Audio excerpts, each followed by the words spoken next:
है गाइस, तो डिस्कस करते हैं 20 अक्टूबर का करंट अफेयर। ठीक है, पहली न्यूज़ देखते हैं। पहली न्यूज़ जो है वो ज़्यादा इंपॉर्टेंट नहीं है। आसाम मिज़ोरम और इनके बीच में बॉर्डर इश्यूज़ हुए हैं रिसेंटली, और यहाँ के जो रेसिडेंट थे उनके बीच में क्लेश हुआ आसाम और मिज़ोरम के बीच में, और इसकी वजह से न्यूज़ में और इनमें आपस में होता रहता है, कोई नई बात नहीं है। अरुणाचल प्रदेश, मिज़ोरम, नागालैंड और मेघालय, इनमें रिसेंट मतलब क्लेशेस होते रहते हैं, कोई बड़ी बात नहीं है इसमें। कॉजेज़ क्या क्या हैं इसके? हिस्टोरिकल कॉजेज़ हैं और एथनिक इश्यूज़ हैं। इंसर्जेंसी एक्टिविटी नॉर्मली यहाँ पे मिलिटेंट ऑर्गेनाइज अलग अलग नागालैंड नागा की है, और तो उसकी वजह से भी इंसर्जेंसी इशू की वजह से भी एक मेजर रीज़न है इंसर्जेंसी। तो बॉर्डर क्लेशेस इनके बीच में आपस में होते रहते हैं। तो ये जो नॉर्थ ईस्ट के स्टेट हैं इनमें आपस में क्लेशेस होते रहते हैं, नॉर्मल बात है। कुछ मतलब ऐसा कुछ है नहीं, ज़्यादा इंपॉर्टेंट बात नहीं है। मतलब न्यूज़ इसके न्यूज़ ज़रूर है लेकिन इंपॉर्टेंट कुछ फैक्ट नहीं है एग्ज़ाम के लायक। बस ये याद रख सकते हैं कि यहाँ पे इश्यूज़ होते रहते हैं। तो कलर से आप समझ सकते हैं, Assam is of light blue colour, map देख सकते हैं थोड़ा सा। और यहाँ पे नागालैंड जो है वायलेट कलर में गलत दिया हुआ है। ठीक है, वायलेट कलर में ये मणिपुर है, ग्रीन कलर का जो है दैट इज़ नागालैंड। ठीक है, तो जो गलतियाँ होती रहती है विज़न IAS का, इसका मतलब ये नहीं कि गलतियाँ नहीं हैं, गलतियाँ हैं इसके अंदर भी, और कलर कोडिंग से देख सकते हैं। तो न्यूज़ ज़्यादा इंपॉर्टेंट नहीं थी। अगली जो न्यूज़ है दैट इज़ वेरी इंपॉर्टेंट। तो मिनिस्ट्री ऑफ एग्रीकल्चर ने एक स्कीम लॉन्च करी है, आयुष्मान सहकार। तो सहकार का मीनिंग मैं आपको बता देता हूँ। Sahakar is a Hindi word for cooperative. ठीक है, जो कोऑपरेटिव सोसाइटीज़ होती हैं उसके लिए एक हिंदी वर्ड है सहकार, सहकारिता। तो नाम से भी आप कभी क्वेश्चन आ जाए तो डिड्यूस कर सकते हो कि कोऑपरेटिव का रोल तो इसके अंदर आएगा ही। और कोऑपरेटिव का अगर आपको एडिशनल इन्फॉर्मेशन दूँ तो 97th कॉन्स्टिट्यूशनल अमेंडमेंट एक्ट के बाद कोऑपरेटिव सोसाइटी को ओपन करना फंडामेंटल राइट बना दिया गया under article 19 clause 1 sub clause 1। Right, तो ये एक फंडामेंटल राइट बन चुका है, इसलिए भी इंपॉर्टेंट है। 97th कॉन्स्टिट्यूशनल अमेंडमेंट एक्ट भी आप याद रखना और आर्टिकल भी याद रखना।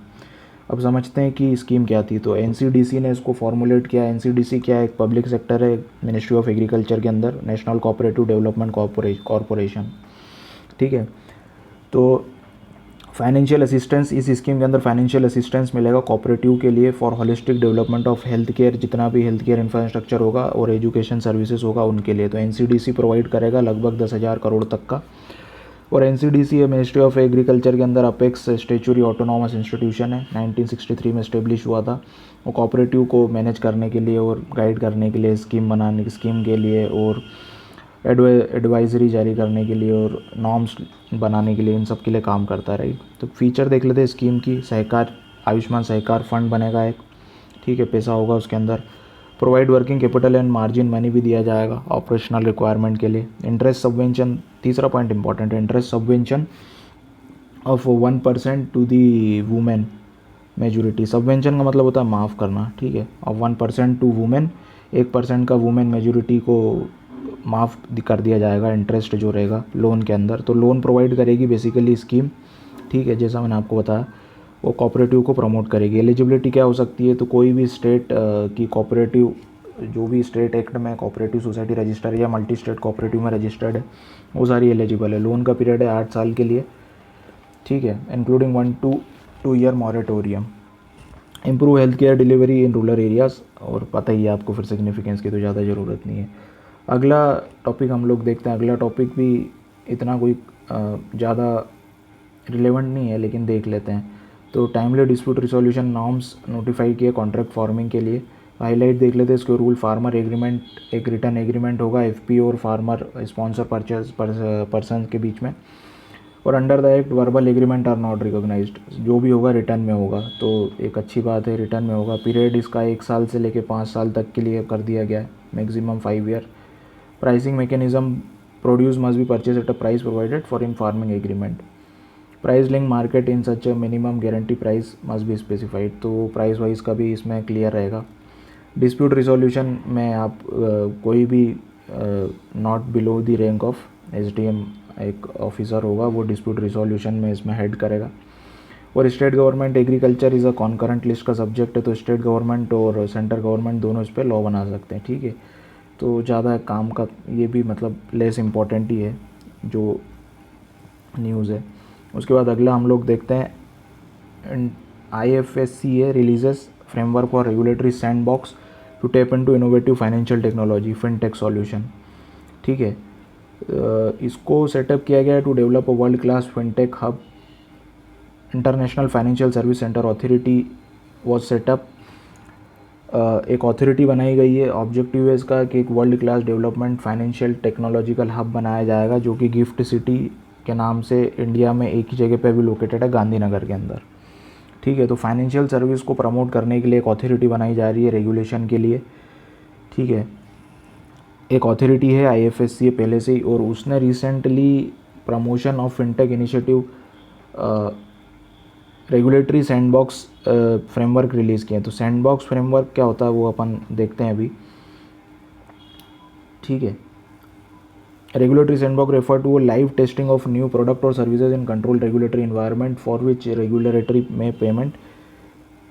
एक रेगुलर इन्वायरमेंट प्रोवाइड करेंगे टेस्टिंग के लिए कोई भी। फॉर एग्जांपल आपको समझाता हूँ मैं, जैसे किसी पेमेंट बैंक ने कोई पीयर टू पीयर लेंडिंग का एक एक्सपेरिमेंटल बेसिस पे कुछ सर्विस निकाली उसकी बैंक के थ्रू से, तो वो टेस्टिंग उसके लिए टेस्टिंग के लिए परमिट कहेंगे लिमिटेड पर्पस के लिए। ठीक है, तो वो IFSC रेगुलेट करेगा उसको। तो रेगुलेटरी सैंडबॉक्स का मीनिंग थोड़ा सा ऐसा होता है, ये देखो आप सैंडबॉक्स का फ़ोटो देखो, तो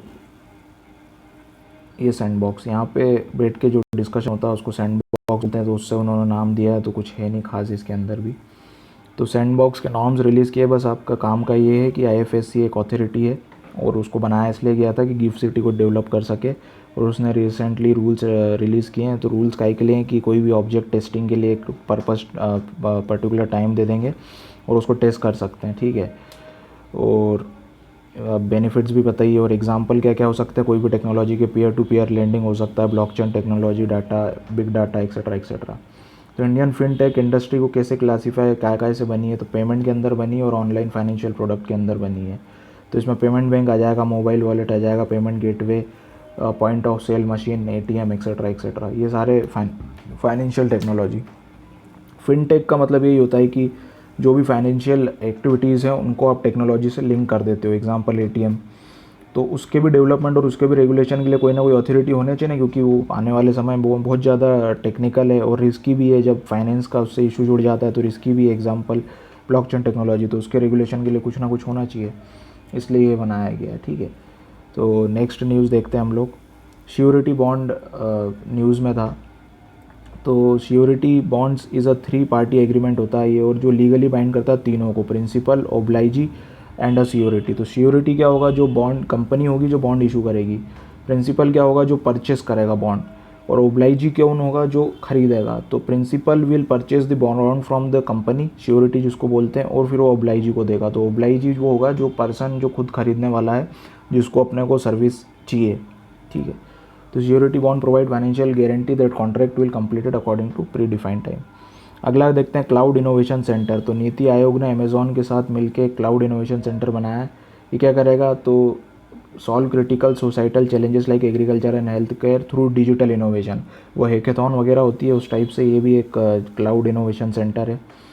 तो नीति आयोग और अमेजॉन ने बनाया है, बस इतना आप याद रखना। Grand challenge India platform.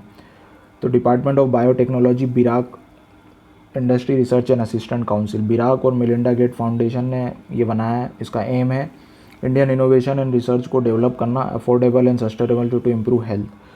तो हेल्थ और सस्टेनेबल सॉल्यूशन प्रोवाइड करना इंडियन इनोवेशन के साथ, उसका ये काम है। तो बिराक आप याद रखना और बिल एंड मिलिंडा गेट्स को याद रखना। मतलब रिसर्च, सस्ते से सस्ता रिसर्च आपको हेल्थ केयर डोमेन में डेवलप करना, इसका वो में। अगला काम का है, प्रीलिम्स में आता रहता है, ओसिरिस रेक्स इसको बोलते हैं। तो नासा का ये एस्ट्रॉइड मिशन था सैंपल लेके आने के लिए। ठीक है, कौन से एस्ट्रॉइड से, तो एस्ट्रॉइड बेनू नाम था एस्ट्रॉइड का। एस्ट्रॉइड क्या होता है, तो एस्ट्रॉइड इज़ मतलब प्लेनेट टाइप वो होते हैं, प्लेनेट टाइप सेलेस्टियल बॉडीज़ होती है, जो कि यूनिवर्स के हिस्ट्री को अगर उस पर रिसर्च करी जाए तो यूनिवर्स की हिस्ट्री को रिवील करती है। इसलिए ओसिरिस रेक्स नासा का एक मिशन था। तो एस्ट्रॉइड मिशन था, एस्ट्रॉइड का नाम है बेनू, आप लोग याद रखना। तो रिसेंटली न्यूज़ में इसलिए क्योंकि रिसेंटली वो एस्ट्रॉइड की सरफेस पर टच करने ही वाला है। ठीक है, अगले न्यूज़ अगेन काम का है, फैक्ट मालाबार नावाल 2020 एक्सरसाइज। तो इंडिया, US और जापान की होती थी इंडियन ओशन के अंदर, नेवल एक्सरसाइज है। ठीक है, नेवल एक्सरसाइज बोले तो नेवी वाली है, नेवी की एक्सरसाइज है, मैरीटाइम डोमेन में होगी इंडिया और यूएस जापान की। और रिसेंटली ऑस्ट्रेलिया को भी इनवाइट कर लिया गया क्योंकि Australia is a developed country और major stakeholder in the Indian ocean, right. तो चाइना को साथ जो हमारा भी ऑनगोइंग कॉन्फ्लिक्ट चल रहा है लद्दाख रीजन में, तो उससे उसके लिए उसको काउंटर करने के लिए एक अच्छा ऑपरेशन हो सकता है मैरीटाइम डोमेन, चाइना को पावर बैलेंस करने के लिए। अगला टॉपिक देखते हैं, गोलकोंडा फोर्ट से रिलेटेड है। Western part of Hyderabad city में लोकेटेड है, हुसैन सागर लेक के किनारे। तो हुसैन सागर लेक आप लोग नाम याद रखना, ठीक है। तो मड फोर्ट है और under the reign of raja of Warangal के टाइम पे बना था और इसका ओरिजिनल नाम है Mankal. Original name of this fort is Mankal, ठीक है। और later it was fortified by the Bahmani सल्तनत and then ruling Qutb Shahi dynasty का अंडर में था ये, ठीक है। तो न्यूज़ में था। उसके बाद अगला अगेन एक इम्पॉर्टेंट टॉपिक है एसा फोर्टिडा। हिंग का साइंटिफिक नेम है एसा फोर्टिडा। तो CSIR ने डिसाइड किया है, CSIR का एक Himalayan bio research technology institute है, उसने इंट्रोड्यूस किया है हिमालयन रीजन में हिंग का कल्टीवेशन, ठीक है। कौन कौन से लाहुल वैली है हिमाचल प्रदेश के अंदर, वहाँ पे। तो सबसे इम्पोर्टेंट बात यह है कि हिंग जो है वो यहाँ पे इंडिया में कल्टीवेट नहीं होती और हम टोटली हिंग को इंपोर्ट करते हैं from Afghanistan, Iran and Uzbekistan, ठीक है। ये इंपॉर्टेंट स्टेटमेंट है। और हिंग पे एक बार क्वेश्चन आ रखा है प्रीलिम्स के अंदर, कंदमाल हल्दी पे आया था GI टैग से रिलेटेड। तो और इंडियन का है तो और आयुर्वेद में काफ़ी ज़्यादा यूज़ होता है और आयुष अभी कोविड के टाइम पे काफ़ी ज़्यादा न्यूज़ में है। तो इम्यूनिटी बूस्टर की तरह पे भी हिंग का यूज़ किया जाता है, इसलिए हिंग इंपॉर्टेंट हो जाता है, राइट। तो न्यूज़ में आज 2 काम की इंपॉर्टेंट चीज़ें थी, एक तो आयुष्मान सहकार योजना और ये हिंग वाला कॉन्सेप्ट। तो हिंग इंडिया में कल्टीवेट नहीं होती है, हम लोग पूरा इंपोर्ट करते हैं और उसका कारण है प्लांट को कोल्ड और ड्राई कंडीशन लगती है, ठीक है, जो इंडिया में थोड़ा सा मुश्किल है। और बेनिफिट आप लोग जानते ही हो इनके, relief and digestive order, asthma और इम्यून सिस्टम को भी बूस्ट करती है। तो गाइज़ ये आज के करंट अफेयर्स थे। So thank you.